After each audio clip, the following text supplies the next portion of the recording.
Appearance on Dion's Daily Dose does not imply endorsement from or by any candidate or guest. The views, thoughts, and opinions expressed by Dion Bergeron or Dion's Daily Dose are his own and do not represent the views, thoughts, and opinions of any guest. Material and information presented is for general information purposes only. The Dion's Daily Dose name in all forms and abbreviations are the property of its owners, and its use does not imply endorsement of or opposition to any specific organization, product, or service. If you'd like to support the show, please visit our Patreon at patreon.com/Dion's Daily Dose. All right. Welcome, ladies and gentlemen, to Dion's Daily Dose. Tonight, we have a very special guest and a little bit of a row that's going on in the Republican Party. So a little bit of background. There was a letter that was sent out to multiple delegates. I received one, and it's essentially asking for an opportunity for open debate on the floor of the convention, which is coming up next week. There's a whole lot of really wild stuff going on in the Republican Party, up and down. I don't know if you guys have heard what's going on in Vanderburgh County, but this is another little drop in the bucket as to the, I guess, ever-changing tides of the Republican Party. So I reached out to the gentleman that authored this letter and offered him an opportunity to come on the show.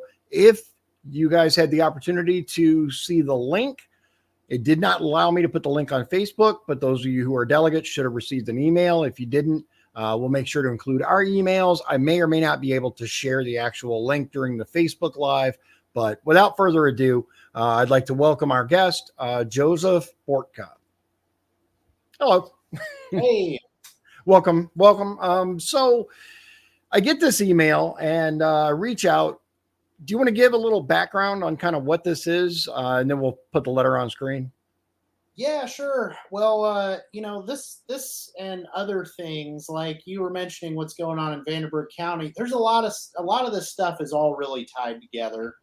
And really it boils down to I would say there's two factions in the Republican Party right now, two main factions. Okay. There's an establishment faction that has most of the party apparatus. This is your people that have been running the party for 30 years. They've been here a long time, and actually a lot of it really dates back to the Mitch Daniels era, the way that things are working right now. And then a lot of what's been causing the problems in recent history is really, I would say there's three major influxes of people into the Republican Party as activists. Okay. That's Trump in 2016.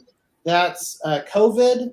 And then the 2020 election with all of its shenanigans that many people came out of the woodworks because they were just terrified because they thought we had safe elections. And then we've got states like Wisconsin and Michigan having middle of the night vote dumps and things like that. Right. So that was another major turning point that brought a lot of people in the party. And then what we've got is there's been a very poor effort on the part of the established party apparatus to really integrate these people with the Republican Party. Sure. And so what we're really aiming for here is we want to give these people that have been working hard to really protect our freedoms and make sure that we have a country to leave our children, and give them a spot, which is what these conventions are supposed to be, to try to give them their opportunity to make the case to their fellow Republicans that this is what we should be prioritizing. This is what we should be focusing on as a party. Okay. So were you a delegate in 2022? I was not. I lost by, I think, like 3 votes. But okay. I was at the convention, and you were. Okay, so you know about what happened. Yeah, I was involved in the efforts to get platform amendments voted on then, and then this is really just the conclusion or the continuation of the efforts back then, which really it just boils down to the political party exists to advance policy that we all agree on, or to a reasonable degree. Our goal is to advance policy, and we do that by winning elections and implementing that policy through the people we elect. Now, the problem has been that I've noticed, and I've talked to numerous people that are very close in with the state party, and a lot of these people have the idea that the sole goal of the political party is to win elections. And my answer to that is, what is it if we win all the elections, but we're losing all the policy battles? What does it mean to win an election if we're not actually implementing the policy that we as Republicans voting on these people to implement are not implementing it? That's a fair point. So just as an update, I attempted to share the link for the form, and once again, as I anticipated, I got an error message. Failed to post to Facebook. Here's what Facebook stated: your content couldn't be shared because it goes against our community standards. It's a link to a form, guys. Come on. So what we're going to do, we're going to throw this form up here so you guys can take a look. And I will, I don't know, you kind of know this more than I do. If you'd like to read it. Yeah. Well, first up, I would like to say that I'm not the only author of this. I want to give credit where credit's due. Eric Rasmussen, who you should Google and maybe reach out to have him on your show. Yeah. He's a college professor from IU who got canceled a few years ago. And he's really been itching to get into the political scene and, do his part. He's been awesome to have on the team, and he helped draft this letter as well. But yeah, so where to begin? A lot of the stuff we've been talking about thus far has, it's really the history of why this has all been necessary. There's been really a lack of communication between, as I described before, these two factions of the party. And that's caused so much mistrust and misunderstandings and things like that. And really what this is, in summary, an attempt to open these lines of communication between, these two groups that really should not be at war with each other, that need to be at war against the Democrats and Agreed. All the absolutely insane woke agenda that's being pushed, by our own president right now. It's absolutely preposterous what's going on. Yeah. And resident ice cream. That's what I call it. Yeah. I mean, here's one case study. In 2022, if you were paying attention to the primaries, there was, I think it was close to $2 million spent in Republican primaries in the state house that were against other Republicans. Now, how far could that money have gone in places like Indianapolis or like the East Chicago area where you're from, right? Didn't you run for state rep a few years ago? I did. Yeah, I ran for state rep. And if they would have spent some of that money on some of these races in these districts, which they've given up and they think are unwinnable, yes, how much further along could we be? But instead, we're as the party is taking on some of these, very firmly principled conservatives like Kurt Nisley and John Jacob, and others as well, who never were able to get in. And I mean, we need to stop fighting each other, because, man, if we don't straighten stuff out in a very short amount of time, we are not going to have a country to leave our children. Right. I agree. So, I'm preaching the choir, I know. But go ahead. So I see you're kind of looking at what we're proposing. Something that's very important for people to understand about these conventions is it's not supposed to just be a dog and pony show. It's not supposed to be a presentation by the people up front. A convention is a deliberative meeting between representatives of all the members of the organization.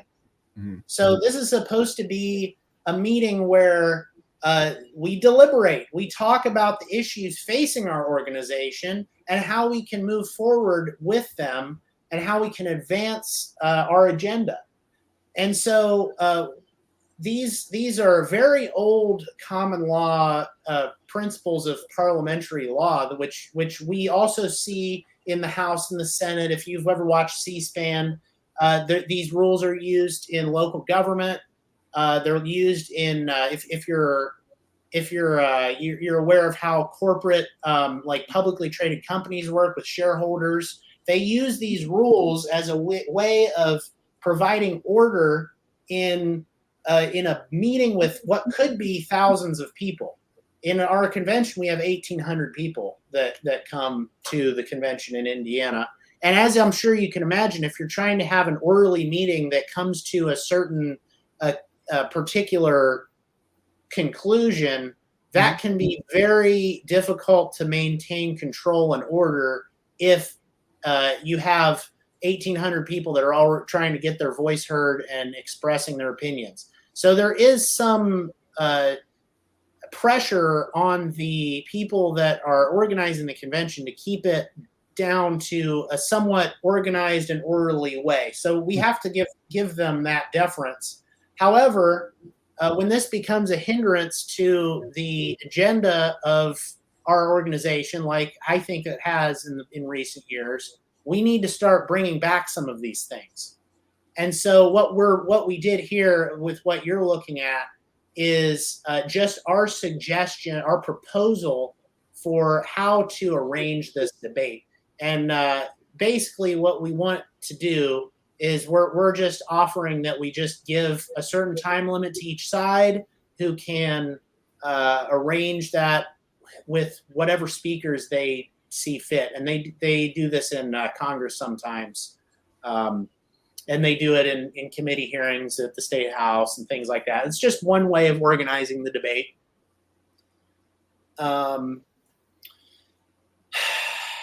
If you missed the show, I just want to interject really quickly. If you guys are watching this on replay and you weren't able to watch live and you have questions about this, here is Mr. Bortka's email, joseph@bortka.com, where you can communicate with him, or you can email me, talk@dionbergeron.com, and we'll be happy to send you the link if you're unable to get it because of Facebook, because let's face it, they suck. And then down here we have some amendments, or some proposed resolutions down here at the bottom. I can pull up the ones that we have so far if you want, because I didn't include the text of the resolutions here, but I think there's some very important things for me to point out in the text of the actual resolutions that I think could help your viewers a lot.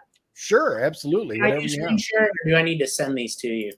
I should be able to screen share. Let's see here. I may or may not. Let's see here. It says present. Yeah. Okay. Yeah, and then you can share a screen, slide, another camera, video files, whatever you want.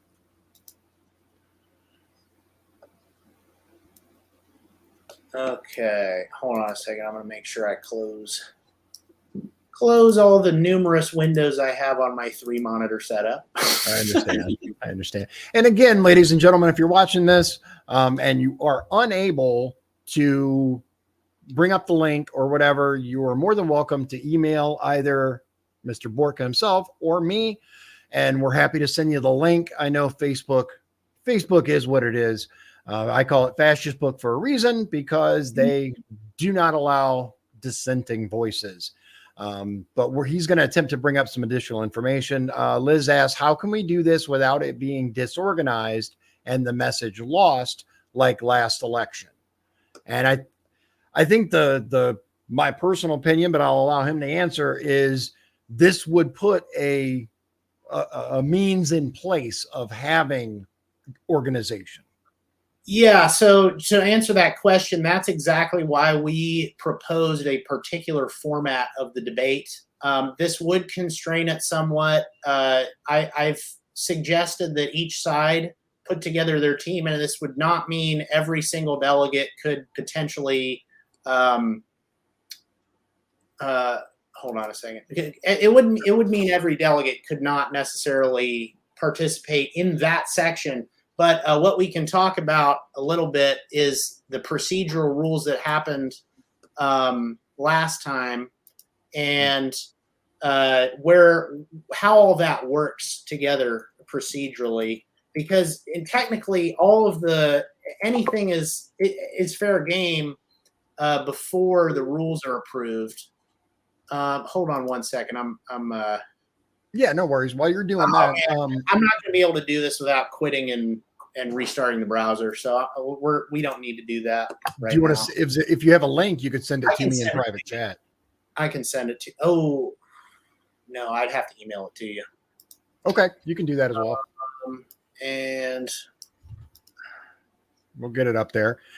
In the meantime, if I think the issue comes in during the last convention where it kind of became a free for all and people were yelling, and I think the message was lost. Here's the thing: is that was what they were, I believe that's what they were actually proposing, was that we have an opportunity to have some open floor discussion about potential changes to the Republican Party platform. But because the way that it was structured, people were yelling. I had no idea what was going on until it was over. I had no clue. You want me to explain exactly how those rules work? I will do that in 2 seconds after I email this to you. Okay, I'm replying to the invite link email. Okay. And this has all 3 of the resolutions. They're not finalized until Monday, so I'd appreciate not sharing them around a bunch yet. Okay. We'll send them out to everybody ahead of time. And if the state party wants to work with us, it'll probably come from them. So and a thing that I forgot to mention, you actually have an appointment with the state party to discuss this very thing, correct? Yep, exactly. So they agreed to meet with us. So I'm hoping that meeting is fruitful. But yeah, so this is very important stuff with what happened last convention. So the way that it works is until the rules of the convention are voted in, everything defers to the state party rules and Robert's Rules of Order. And at that point, any delegate has the right to participate in the debate on those rules, because maybe these rules are in violation of something. Maybe these rules hurt the objectives of the assembly. And so what we noticed that last time was the rules said that they basically, once they get approved, they made it so that all platform amendments could only be brought up at the discretion of the chairman. So the guy that stands up there and bangs the gavel, it was all up to him to decide which ones should be heard and which ones not. And you do recall probably there were a few amendments that were heard, and they approved them in the platform committee, but a lot of them were not really the substantive amendments we were looking for that didn't get heard. And so what Mr. Colbert was doing, which is the Vanderburgh County, well, you guys remember hearing about that. Well, that was Ken Colbert, the leader of the Vanderburgh County movement. That was the guy on the floor doing the hooting and hollering about the point of order. And so basically what a point of order is in parliamentary procedure is that you're drawing attention to a violation of the rules. This violation of the rules was the fact that the chairman was not making the space for debate over these rules. So technically he's supposed to say something like, is there any debate over this motion? There's a motion to acclaim or to affirm the rules proposed by the Rules Committee. And what he's supposed to say is there any debate among the members? And so he didn't say that. He didn't leave space for it. They're not supposed to just gavel through like that without giving members, which are the delegates, the opportunity to say anything they believe is important to the matter at hand. And so what Ken did was he called point of order, which is supposed to stop the meeting to address the proposed rule violation that has happened. And what ended up happening is he just ignored Ken. There was no effort to surround him with delegates, which I think is what should have happened. Is people should have gone up front with him, and it just ended up looking like, oh, it's just one crazy person. We can ignore him, and nothing will happen. But what that really amounted to was the rules were violated, and therefore the rights of every delegate in that assembly were violated. So so we're working hard to make sure that doesn't happen again, and it will not be pleasant if the state party decides they are going to ignore the rules again. I leave space for some deference to the fact that the chairman there may not have been prepared for it. He didn't know how to handle it. He wasn't expecting it coming because it has not happened in a long time that these have been deliberative meetings. So I will give him that grace, but it's still his responsibility. He was the chairman. I believe he's from your area, actually, Ed Simcox.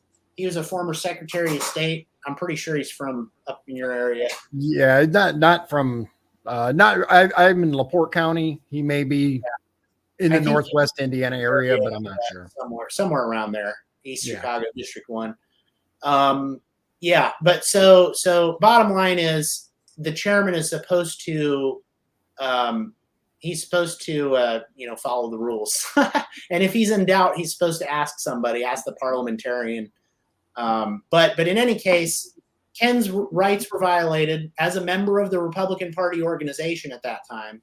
And they made a point that the individual delegates did not matter at all. The point there was just to elect the candidates and not really leave the delegates with an imperative, or leave the legislature with an imperative. I've only got about 5 minutes left before I have to leave, and you're welcome. Anybody on here is welcome to email me with your questions. But there's one. What do I want to talk about here? Okay. So the particular resolutions I want to pull up. Can you pull up the that document I just sent you? Yeah. Let's see here. Okay. So usually resolutions are often general platitudes and things that do not have much teeth, so to speak. And that really derives the fact from just how they're used, and sometimes with the organization itself and how much authority they have. How far do you want me to go down? All the way? I'm going to go down to the medical liberty one, or actually the property tax. That's a fun one. Who thinks that their property tax went up too much last year? What if I told you that property tax, as it exists today, is not in line with the property rights that the founders of our country believed in? Well, there it is. These resolutions here are framed in the context of the Constitution. We are invoking our constitutional rights here, is what we're doing. And the particularly, these are not written as, this is what we believe. These are written as, we are instructing the legislators that we elected, that we all work to elect as Republicans, to implement this policy, which not only is what the Republican Party supports in its platform, but it is also your oath-bound duty, because every representative, every government official elected and appointed according to the Constitution of Indiana swears an oath to uphold the Constitution of our state and our country. They all swear this oath to uphold our Constitution, and it is their duty under the Constitution to make sure that Constitution is upheld.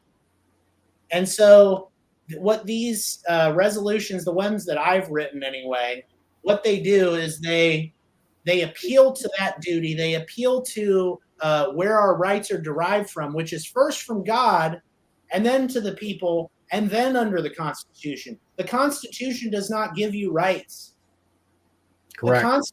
Constitution only acknowledges the rights that already exist and are already from God. And if you go back and look at your state constitution, or you go read the Declaration of Independence, this is the implicit understanding of every one of the founding fathers. Rights do not come from the government. Rights come from God. The Constitution exists to protect you and your rights from the government. Agreed. And so generally, what we've been trying to do here is call our government back to constitutional governments, fundamentally. So I know you're running really short on time, but here's what we'll do. Is there a particular, let me know if there's a particular section of this document that you do not want me to cover after you go, but I show it. I mean, these are going to be made public. I'm hoping this is the finalized version, but we did promise that Monday was when we were going to release them to the public.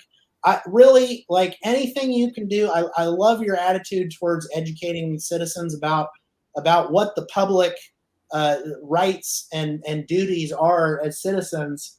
And I've really tried hard to make sure that these don't only they don't only instruct our legislators to, take a particular action, but we really want them to understand the Constitution, that this document that constructs our entire institutions of government.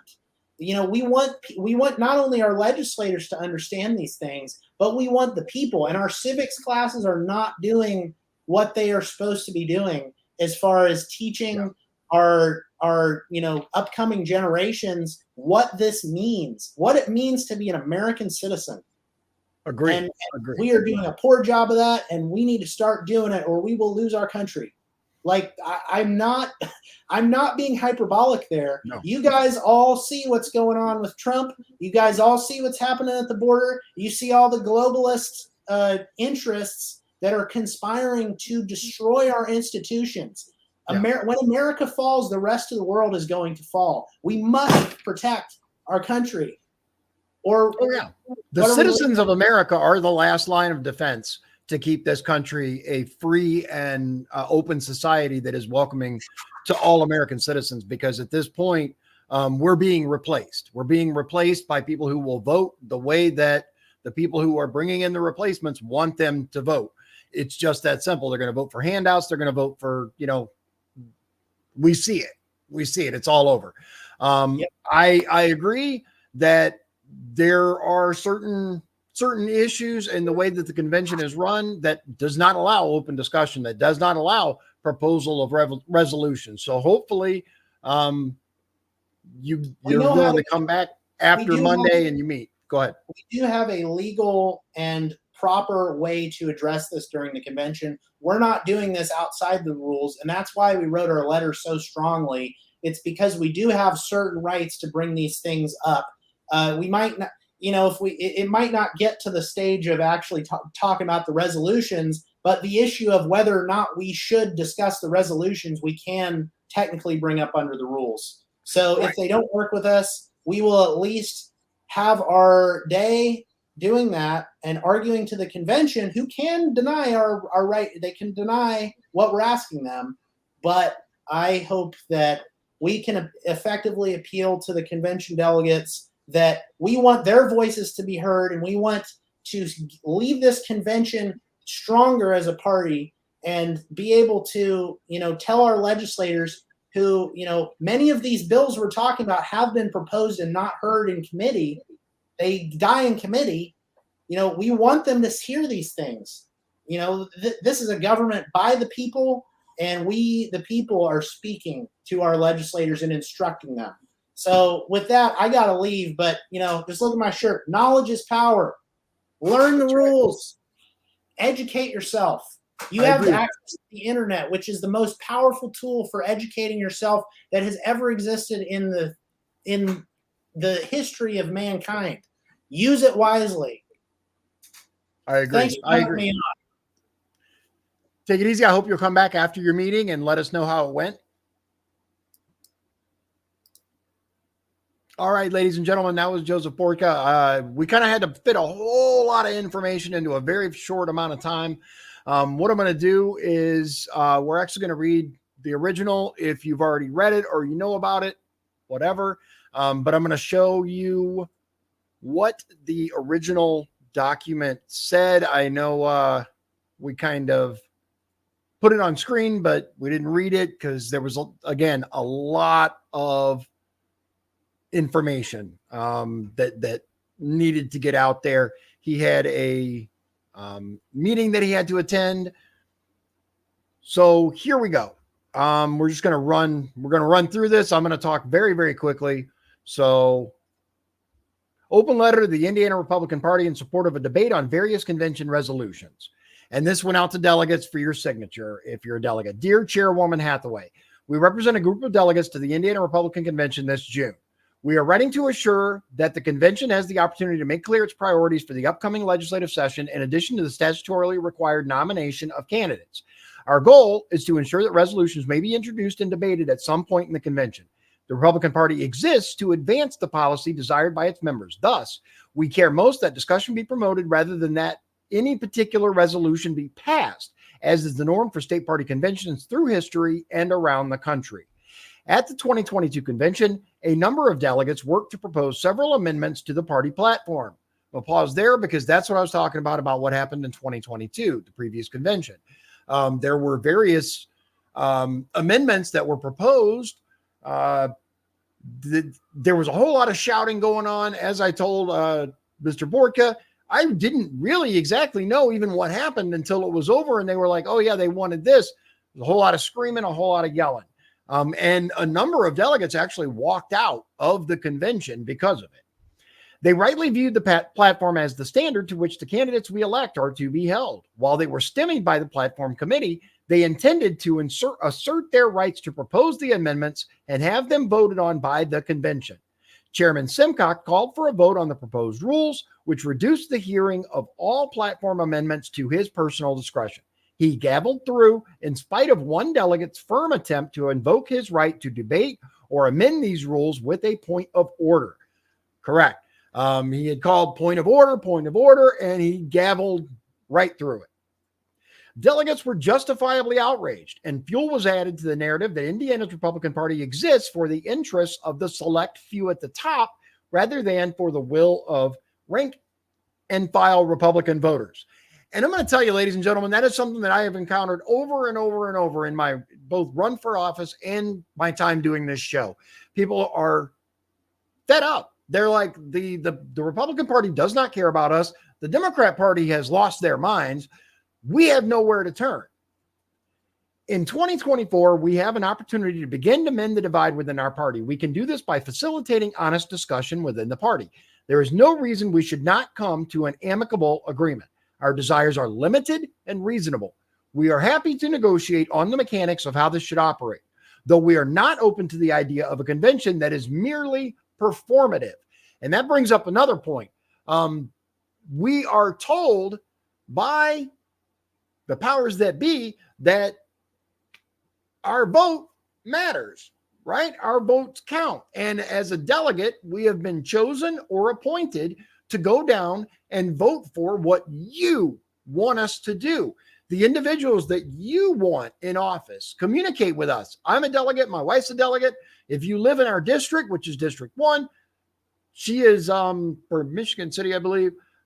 If you guys want a particular person, if you want Micah Beckwith elected lieutenant governor, or if you want Julie McGuire elected lieutenant governor, communicate with us. Let us know what you want.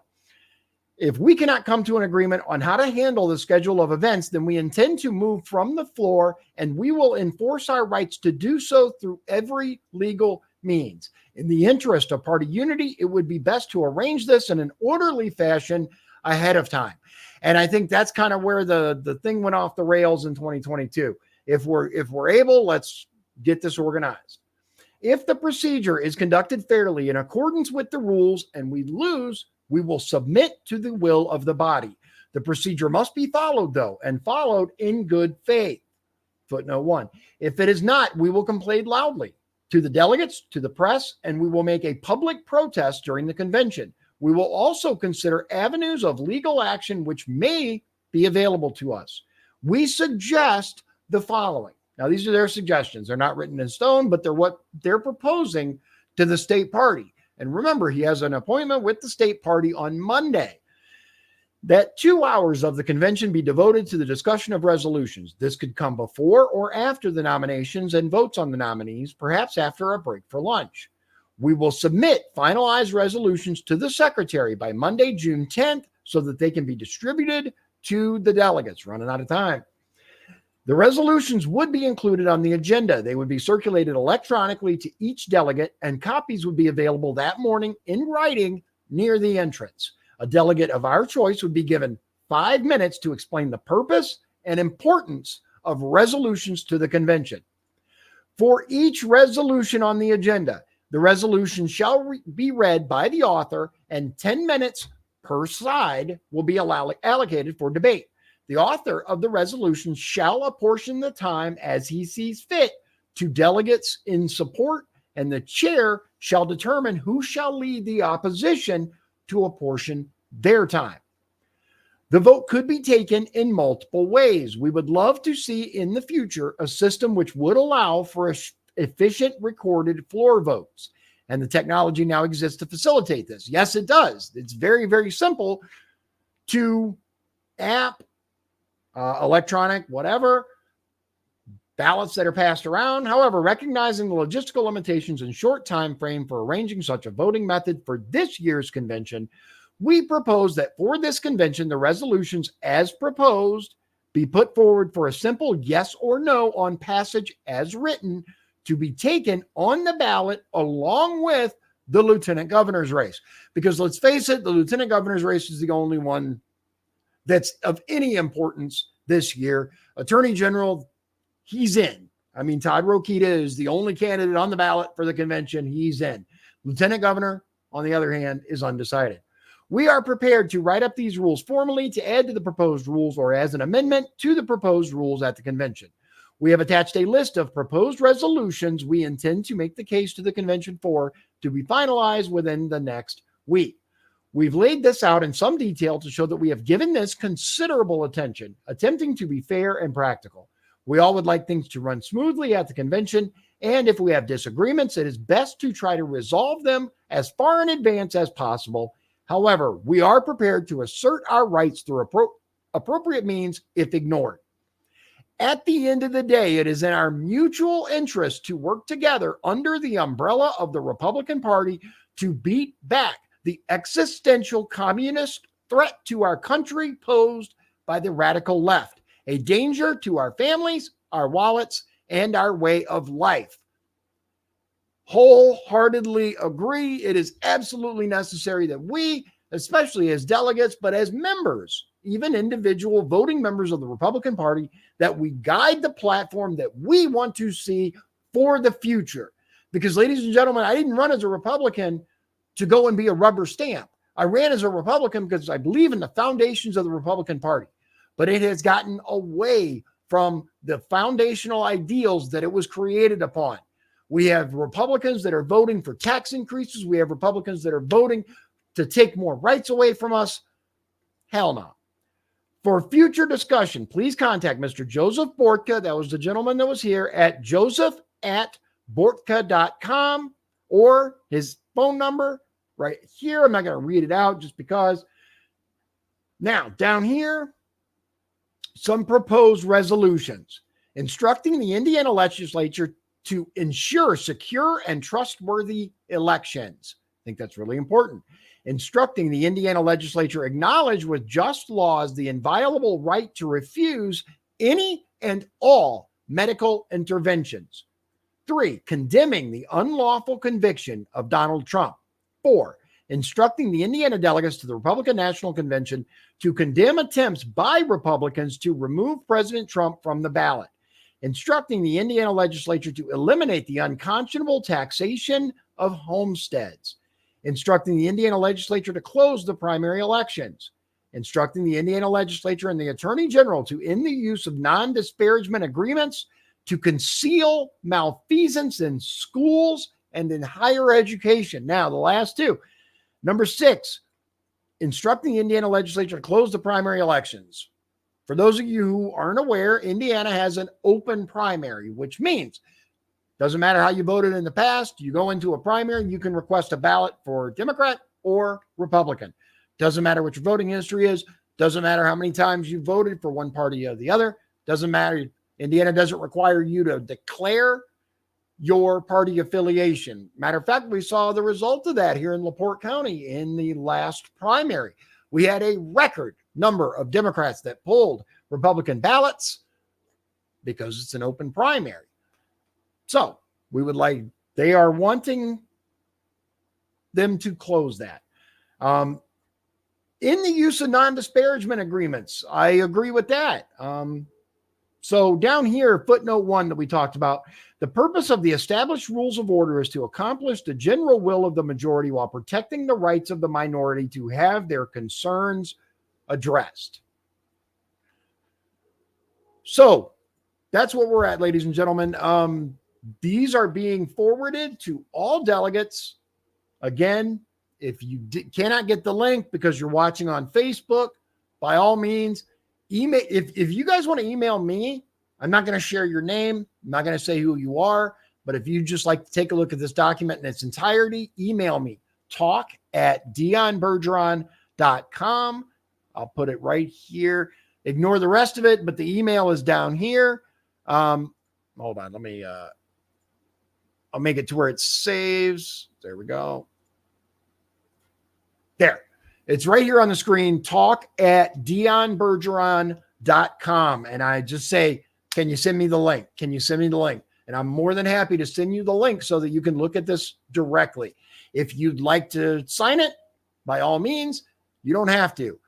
You can just take a look at it. Now, I guess there is a more updated version that he was talking about that I shared, but I was a little unclear as to, he said it's not supposed to be shared publicly, so I'm not sure. But there is basically an expansion on the tax information that basically we want to get rid of taxes, especially on our homes. I tell you, ladies and gentlemen, there are a host of elderly people on fixed incomes, disabled, veterans that buy their home, and then because of the taxes, incessant every year, year after year after year, they're forced out of their home. They're forced to sell their home, or it gets picked up at the tax sale. That's not the country that these people went and died for. It's just not. It's time to do something about that. Now, I will say this. One of the things that is preventing some serious action on this issue is the fact that we cannot discriminate when it comes to taxation. So basically, we can't make it to where seniors don't pay taxes or veterans don't pay taxes, even on something like property tax. We're unable to. The Constitution is very, very clear, both the United States of America and for the state of Indiana. Specifically, the state of Indiana prohibits any law that only affects a single group, right? So, unconstitutional to try to make that happen. What we can do, on the other hand, we can get rid of property taxes outright, especially for your main home, your homestead, in other words. We can eliminate homestead taxes and make it to where you want to buy additional homes, knock yourself out, get taxed on those. If you can afford to own multiple homes, you can afford to get taxed on those homes. That's just my belief. Your mileage may vary. But your first home, your single home, why the hell are we paying the government to live in our house? This is an ongoing problem, and we pay taxes on everything these days. You taxed on your paycheck, you taxed. There's a very, very succinct poem, right, that was written many years ago. And basically taxes land, I could find it, but you guys probably know what I'm talking about. Taxes mule, tax the fuel. Everything is taxed. You get your paycheck, they've already taken the taxes out. Then you pay tax when you go to, buy your gas, buy your food. You pay taxes on everything. Why? So the United States government can send that money to illegals and overseas. Damn that. it's time for change. And I think that that's where this is going. It is demanding change in the Republican Party. Is it going to fix everything overnight? No, nothing will. It's going to take active participation from we the people in order to facilitate the changes that we want to see. Jack says knowledge is power, which gives you access, which is greater. Absolutely. The more you learn, the more you know. The more you know, the more you can apply. And the more you apply, the greater the power that you have. And I think that that's present in this as well. There have been some very good questions that have been proposed. Unfortunately, as I said, Bortka's time was limited, but there are some valid criticisms and questions here. Okay, so let's say, for example, that we have a faction who is, let's face it, the people that are generally for more open transparency are in general supporting Micah Beckwith for lieutenant governor. That's the feeling that I've gotten from reading all the comments on Facebook and reading the comments to my videos and emails that I've received. In general, more freedom-minded people, less establishment people are for Micah Beckwith. So let's say that this particular resolution gets agreed to and they go, okay, we're going to open this, we're going to do it. And there is a disagreement like there was in 2022. There is an argument. There's some shenanigans that caused these people to be angry and to leave as they did in 2022. My guess, my anticipation is that probably the predominance of these people are going to be voting for Micah Beckwith. That might actually influence his chances in the race for lieutenant governor in the primary. I don't know. But we'll just have to wait and see. It's an interesting proposal, and I will tell you, it's a hell of a lot more than bitching on Facebook or YouTube or whatever. At least they're doing something. And I applaud that, because we have to do more than just complain, ladies and gentlemen. We have to get actively involved, reach out to the people that are trying to change things, whether they're running for office, whether they're a delegate, whether they're a precinct person. Reach out to these people and make your will known, especially if you are a devoted Republican, right? And especially if you love Donald Trump, there have to be some changes in the Republican Party. The way that it is now, they spent over $600,000 to eliminate a first-term state rep, John Jacob. Whether you love him or hate him, whether you're for him or against him, I've talked before. I think he was a little over the top in some of his shenanigans, but most of the things that he said I agreed with. But they spent over $600,000 to get rid of him. $600,000 for a state rep race that pays about $50,000 a year with per diem. So why would they spend so much money to get rid of a thorn in their side who had only been there one term? Who did they spend all this money to get elected? Julie McGuire, the person that Mike Braun has chosen to be his running mate. Ask questions. Look into this stuff. Why? Why was she chosen? Why do they want her? Why did Braun pick her? Why did they spend over $660,000 to get rid of John Jacob? Because he would not get with the program. Kurt Nisley was also gotten rid of. John Jacob was gotten rid of. Why? Because they would not get with the program. They wouldn't do what the establishment told them to do. Liz says, go and stay to the very end. Stay to vote. And I agree wholeheartedly with that. If you are going to the convention, stay till the end. I know, believe me, I was there in 2022. It was a long convention. We had multiple rounds of voting. By the end, we're like, oh my God, come on. Because there was not that 50% plus one vote. It was divvied up among several. I think this will be a much, much easier time of it, but Absolutely stay to make your voice heard. Stay to make sure you vote. She also says if anyone wants to talk to me, speaking of Liz, as a delegate, reach out to me on Facebook. She was voted to be a delegate to vote for those in Congressional District 1. That's what I thought. Yeah, CD1, Congressional District 1. If you want Julie McGuire, if you want Micah Beckwith, if you just want to talk to a convention delegate, reach out to her. She's on Facebook, Elizabeth Mouth Bergeron on Facebook. I am an at-large, I believe, delegate. If you want Julie, tell me. If you want Micah, tell me.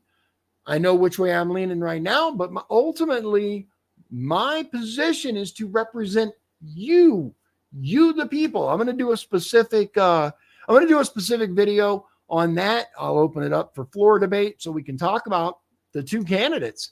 And ladies and gentlemen, as always, I greatly appreciate your time. I hope that you'll reach out if you have questions about this list. And I will say that this other one, I have not had an opportunity to read it. He just shared it to me, but it seems to be a little more in-depth and has more resolutions on it that I think, it goes into like how to, for example, ensure secure and trustworthy elections, how to get rid of the unconscionable practice of taxing one's homestead, things like that. So it goes into more detail and provides more structured solution plan for this.